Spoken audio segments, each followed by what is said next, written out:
to the next dimension.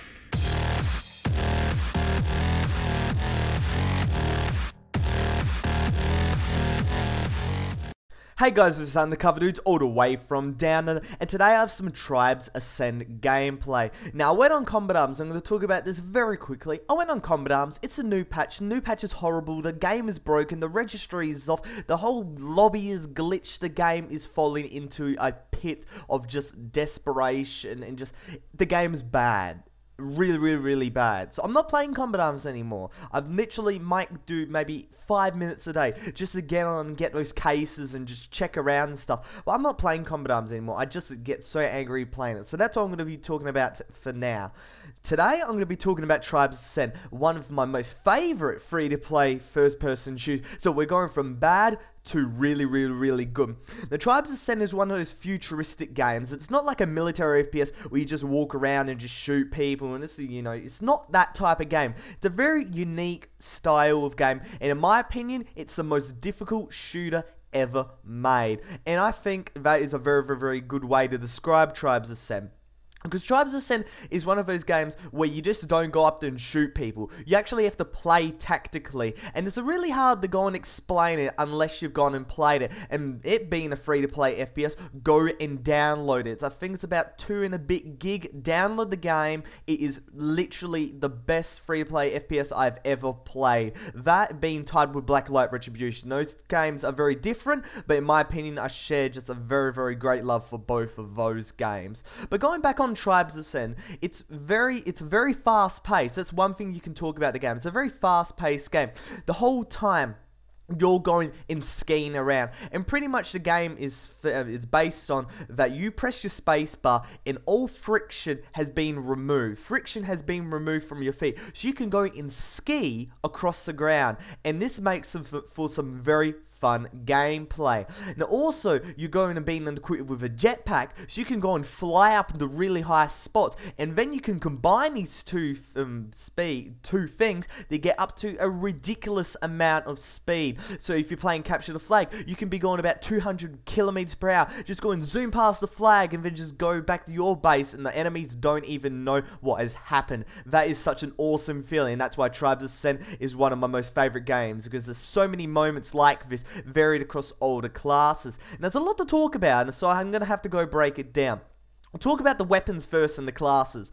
Pretty much, there's many classes depending on how you want to play. I played a class of Pathfinder, and you'll see it in the gameplay here. Pretty much the Pathfinder's class is like that light, really fast class, that their aim is to go and cap flags. Because in Tribes Ascend, you only play Capture the Flag. You don't play Team Deathmatch and all those other modes it has. CDF is the way to go. That's the mode this is the mode everybody plays. No one plays anything else. So I generally go and cap flags because I like my character to go really fast. Now, I've gone and put $10 on the game, so I have a couple of abilities and stuff like that, and pretty much I have a thrust ability, which makes me go even faster. So I like this game enough to put money onto it, which I kind of regret for doing for Combat Arms, but nevertheless.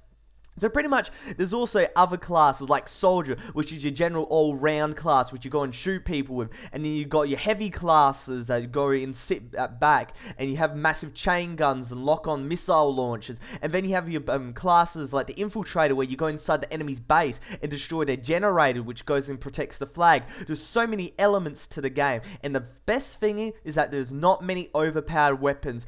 I can count maybe 2-3 overpowered weapons in these games, and these weapons ain't even overpowered. Like, if you have a good person behind these weapons, they're obviously gonna do good, but if you have a noob behind these weapons, they're not gonna do anything. It's overpowered in the sense that it's better for the people that actually know how to use the weapons. Like, if you're an average person, you'll be better kind of thing, but if you're a bad person, you'll still be bad. You won't know how to use these weapons pretty much, and that's kind of a very warped definition overpowered than when you look back of other games where you can just get like a dual scorpion, for example, in Combat Arms, and just absolutely spray around and automatically get kills no matter how bad you are. In Tribes Ascend, you actually have to be half decent to use these overpowered weapons. So pretty much there really isn't any overpowered weapons in the game. It's just totally balanced. Everything counters everything, and honestly, if you don't have a good team spread across all the classes, you're not going to win. Now, in terms of the actual weapons and buying them, pretty much real life money and in-game money, you can both buy the exact same stuff. You just gotta grind a bit more for the EXP, because that's the currency for in-game. You just gotta grind a bit more in order to get this stuff, but pretty much it's not that bad. Yeah, I think it's like 44,000 EXP for a new weapon, and I'm getting about 1,000 EXP per game, and every gun is permanent. It's not on a rental basis like other games. You just buy it and boom, it's yours forever, and that's really nice. Now, talking about the actual gameplay mechanics, when you go in-game, you have to see and lead your targets, because pretty much this isn't like, okay, here's the person, I'm going to aim directly on them and boom, they get dead. The bullets are not instantaneous.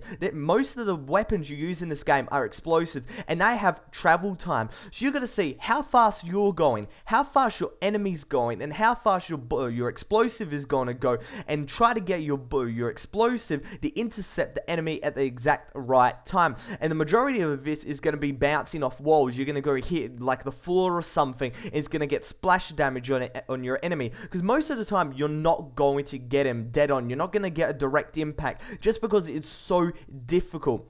And that's why Tribes Ascent is so difficult. It's because you've got to have the skill finely tuned. You've got to have it in your brain to say, okay, this is where they are, this is where I am, this is how fast my bullet's going to travel, my explosive, whatever. And then you're going to see, okay, I'm going to fire, boom, and it lands right there. But most of the time, it just doesn't happen just because it's so difficult to do. Tribes Ascent is an amazing game. I've got so much to talk about it, so much praise for the game. Download it if you wish. The link will be in the description below. Add me in game, Undercoverdudes. We can have a couple of games together, and honestly, this is one of the best free-to-play games I've ever played, tying up with Blacklight Retribution. I love this game so much. It's absolutely such a joy to play, and honestly, I'm going to be playing this for a long time. But other than that, Undercover Dudes, all the way from down under.